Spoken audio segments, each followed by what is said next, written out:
एक एयर जमीन कितना होता है? दोस्तों, जब हम अपने खेत की लंबाई चौड़ाई को मापते हैं और हम ज्ञात करना चाहते हैं कि एयर में हमारा खेत का रकबा कितना होगा, तो हम समझ नहीं पाते हैं। ठीक है, तो आज हम इसी के बारे में बताएंगे कि एक एयर ज़मीन जो होता है वो कितना होता है, यानी उसकी लंबाई और चौड़ाई कितनी होनी चाहिए एक एयर ज़मीन की। तो इसी की जानकारी आप लोगों को इस वीडियो में मिलेगी। ठीक है, तो आप लोग वीडियो पूरा देखिएगा।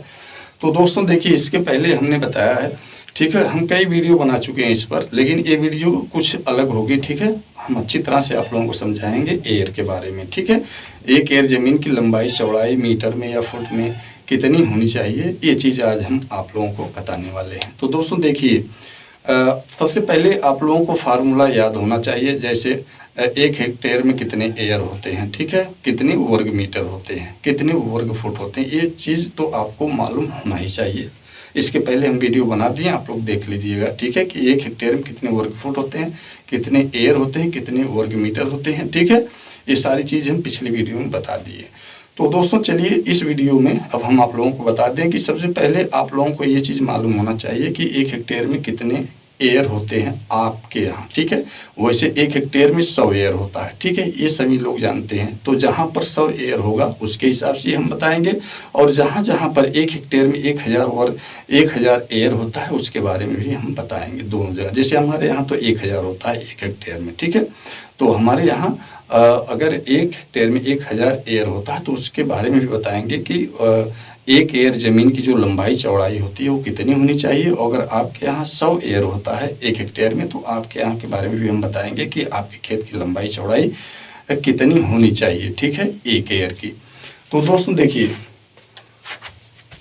जैसा कि हम पिछली वीडियो में भी बता चुके हैं कि एक हेक्टेयर बराबर होता है 10,000 वर्ग मीटर। सबसे पहले तो आप लोगों को यही चीज़ मालूम होना चाहिए। ठीक है, 10,000 वर्ग मीटर। एक हेक्टेयर बराबर कितना होता है? 10,000 वर्ग मीटर। ठीक है, जैसे आपका ये खेत है, ठीक है, अगर आपके खेत की लंबाई और चौड़ाई जो है 100 मीटर है, ठीक है, लंबाई और चौड़ाई दोनों 100 मीटर है, तो ये आपका खेत एक हेक्टेयर के बराबर होगा। ठीक है, ये चीज़ आप लोगों को मालूम होना चाहिए। अगर आपके खेत की लंबाई चौड़ाई 100 मीटर है, ठीक है, तो ये एक हेक्टेयर हो गया। ठीक है, चलिए अब यहाँ हम लिख रहे हैं कि एक हेक्टेयर बराबर होता है 100 एयर। ठीक है, तो ये अधिकतर जगह पर होता है, और एक हेक्टेयर बराबर 1000 एयर भी होता है, तो ये बहुत कम जगह होता है। ठीक है, जैसे आजमगढ़ की बात हो गई, तो आजमगढ़ में भी एक हेक्टेयर में 1000 एयर होता है।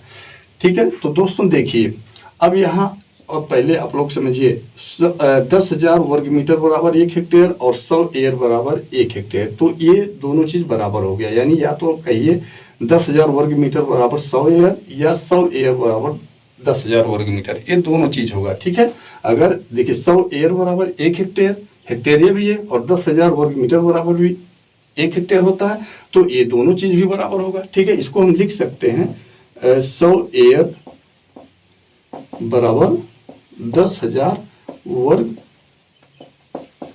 मीटर। ठीक है, तो 100 एयर बराबर 10,000 वर्ग मीटर। 100 एयर बराबर एक हेक्टेयर होता है, या तो एक हेक्टेयर बराबर इतना लिखिए, या 100 एयर बराबर। ठीक है, अब आपको इसमें अगर एक वर्ग मीटर बराबर ज्ञात करना है कि कितना एयर होता है, या एक एयर बराबर ज्ञात करना है कितना वर्ग मीटर है, तो आसानी से आप इसे निकाल सकते हैं। ठीक है, तो हमें निकालना है कि एक एयर में कितने वर्ग मीटर होते हैं।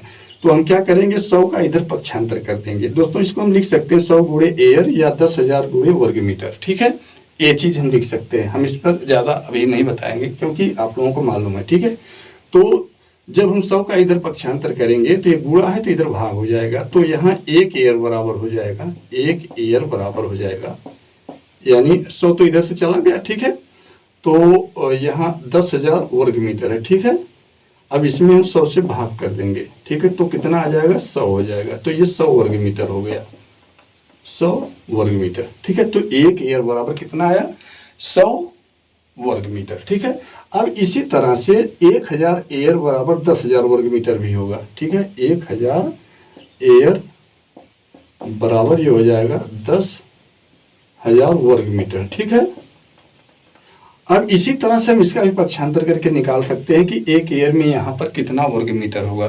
ठीक है, जहाँ पर एक हेक्टेयर में 1000 एयर होता है, तो हम यहाँ एक एयर बराबर अब लिखेंगे 100 का 1000 का इधर पक्षांतर, तो 10,000 में 1000 से हम भाग कर देंगे, ठीक है। तो भागफल इसका आएगा 10, ठीक है, यानी 10 वर्ग मीटर ही हो जाएगा। तो एक एयर बराबर, जहाँ पर 1 हेक्टेयर में 1000 एयर होता है वहाँ पर एक एयर में 10 वर्ग मीटर होगा। जहाँ पर 100 एयर होता है 1 हेक्टेयर में वहाँ पर एक एयर बराबर होगा 100 वर्ग मीटर। ये दो चीज़ तो दोनों जगह के बारे में हम बता दिए, जहाँ पर 1000 होगा और जहाँ पर 100 एयर होगा, ठीक है। दोनों के बारे में हमने यहाँ पर बता दिया, ठीक है। अब दोस्तों देखिए, अगर एक एयर बराबर 100 वर्ग मीटर होता है तो आपके खेत की लंबाई चौड़ाई कितनी होनी चाहिए कि वह एक एयर के बराबर हो जाए। तो दोस्तों देखिए, इसका जो है आप क्या करेंगे, 100 का, ठीक है, अभाज्य गुणनखंड कर दीजिए। अगर हम 100 का अभाज्य गुणनखंड करेंगे, ठीक है, ऐसे, ठीक है, इसका जब गुणनखंड करेंगे तो सबसे छोटी जो अभाज्य संख्या होती 2 होती, 2 से आप इसमें भाग करेंगे, ठीक है, तो ये 50 हो जाएगा। फिर ये 2 से कट जाएगा, ठीक है, तो ये 25 हो जाएगा। अब ये 2 से नहीं कटेगा तो ये 25 फिर 5, ठीक है, 1 हो गया। तो दोस्तों 2 दूनी 4, 2 दूनी 4, 25, 2500, ठीक है। तो दोस्तों देखिए यही है, यही संख्या हम रख सकते हैं, ठीक है, ठीक।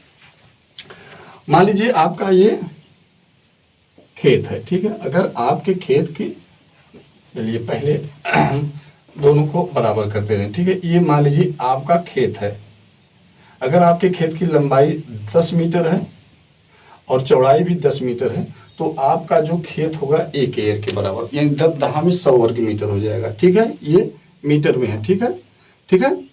तो ये 10 और 10 का गुणा करेंगे तो इसका एरिया कितना आएगा, 100 हो जाएगा। तो 100 वर्ग मीटर हो जाएगा, तो 100 वर्ग मीटर बराबर एक एयर, तो एक एयर जमीन हो गई। अब मान लीजिए आपके खेत की लंबाई जो है 20 हो गया, तो चौड़ाई कितनी होनी चाहिए, क्योंकि गुणा करने पे 100 से अधिक नहीं होना चाहिए, ठीक है। तो यहाँ पर हम 5 रखेंगे, लंबाई 20 मीटर, चौड़ाई 5 मीटर, 20, 25, 100 वर्ग मीटर हुआ। तो इसका मतलब ये हुआ कि ये भी एक एयर के बराबर हो गया, ठीक है। या तो आप 50 कर दिए, लंबाई 50 और चौड़ाई 2, तो 50 दूनी 100 हो जाएगा। तो दोस्तों इस तरह से आप लोग ज्ञात कर सकते हैं कि अगर आपके खेत का जो एरिया है वो 100 के बराबर, 100 वर्ग मीटर के बराबर आ रहा है तो आपका खेत जो है एक एयर के बराबर हो जाएगा, ठीक है। यहीं पर अगर एक एयर बराबर 10 वर्ग मीटर होता है तब क्या होगा, ठीक है। तो दोस्तों मान लीजिए एक खेत है, ठीक है, अगर आपके खेत की लंबाई 5 मीटर, चौड़ाई 2 मीटर है तो ये भी एक एयर के बराबर होगा। 5 दूनी 10, यानी होगा कि नहीं 10 वर्ग मीटर, ठीक है। तो ये भी एक एयर के बराबर हो गया, ठीक है। इसकी लंबाई चौड़ाई और इसकी लंबाई चौड़ाई में अंतर है, जहाँ पर 1 हेक्टेयर में 100 एयर होगा वहाँ पर जो खेत का रकबा एयर में होगा, ठीक है, तो उसकी लंबाई और चौड़ाई जो अधिक होगी, और जहाँ पर 1000 एयर होगा वहाँ पर लंबाई चौड़ाई कम होगी, यानी ये वाला जो है एयर बड़ा है और ये वाला छोटा है, ठीक है। तो हमारे यहाँ जो होता है एयर का जो एरिया होता है वो कम होता है, यानी एयर छोटा होता है और अन्य जगह पर बड़ा होता है एयर। ये चीज़ आप लोगों को मालूम होना चाहिए, ठीक है। तो दोस्तों शायद आप लोगों की समझ में आ गया होगा कि अगर एक एयर में 10 वर्ग मीटर होता है तो आपके खेत की लंबाई चौड़ाई 5 और 2 होनी चाहिए, ठीक है। तो दोस्तों चलिए ये चीज़ तो आप लोगों को मालूम हो गया होगा, ठीक है। अब अगर आप लोग फुट में इसको ज्ञात करना चाहते हैं, ठीक है, तो फुट में भी आप लोग ज्ञात कर सकते हैं।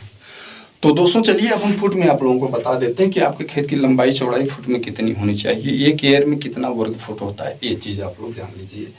तो दोस्तों देखिए, एक वर्ग मीटर में वर्ग मीटर बराबर होता है 10.76 वर्ग फुट, ठीक है। कितना होता है, एक वर्ग मीटर बराबर 10.76 वर्ग फुट होता है, ठीक है। अब यहाँ पर आप लोग देख लीजिए कि एक एयर में कितना होता है, 100 वर्ग मीटर होता है। तो एक वर्ग मीटर में अगर 10.76 वर्ग फुट होता है तो यहाँ पर अगर हम 100 वर्ग मीटर कर दें, ठीक है, 100 वर्ग मीटर कर दें तो वर्ग फुट में कितना होगा, तो क्या करेंगे हम 10.76 में गुणा करेंगे। एक वर्ग मीटर में इतना होता है, 100 में ज़्यादा होगा, ज़्यादा होने का मतलब गुणा करना होगा। तो यहाँ पर हम 10.76 में गुणा करेंगे तो ये कितना हो जाएगा, 1000 76 वर्ग ये फुट हो जाएगा। ठीक है। तो दोस्तों जहां पर एक एयर में, ठीक है, अब जहां पर एक एयर में 10 वर्ग मीटर होता है तो वहां पर एक एयर में कितना वर्ग फुट होता है, ये चीज आप लोग जान लीजिए। ठीक है। तो यहाँ पर देखिए एक वर्ग मीटर में 10.76 वर्ग फुट होता है। ठीक है। तो इसी तरह से आप निकाल लेंगे 10 वर्ग मीटर में कितना वर्ग फुट होता है। तो हम क्या करेंगे, तो 10 वर्ग मीटर में हमें निकालना है कि कितना वर्ग फुट होता है। तो 10 से हम 10.76 में गुणा कर देंगे। ठीक है। 10.76 गुणे 10, तो इसका जो गुणनफल आएगा 107.6 वर्ग फुट हो जाएगा।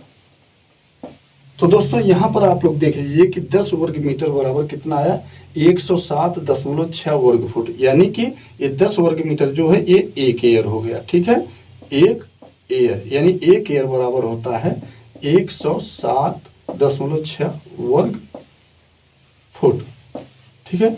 अब शायद आप लोगों को मालूम हो गया होगा कि एक एयर में कितने वर्ग फुट होते हैं, 107.6 वर्ग फुट। ये आजमगढ़ जिला वालों के लिए, और अन्य जगह पर देखा जाए जहां पर एक एयर में 100 वर्ग मीटर होता है वहां पर एक एयर में कितना वर्ग फुट होता है, 1076 वर्ग फुट होता है। ठीक है।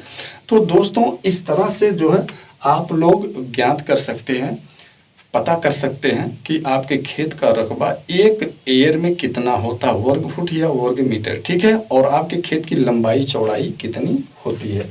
तो दोस्तों यहाँ पर अब आप अपने खेत की लंबाई चौड़ाई ज्ञात करना चाहते हैं तो आपको करना क्या होगा, जो 107.6 वर्ग फुट है। ठीक है। कोई दो संख्या ऐसी लीजिएगा कि जिसका गुणनफल इतना आ जाए। तो दोस्तों ये देखिए दशमलव में है, इसकी जो लंबाई चौड़ाई होगी वो क्लियर में नहीं आएगी, आप लोग इसमें ज्ञात कर लीजिएगा। ठीक है। क्योंकि वीडियो लंबी हो जा रही है।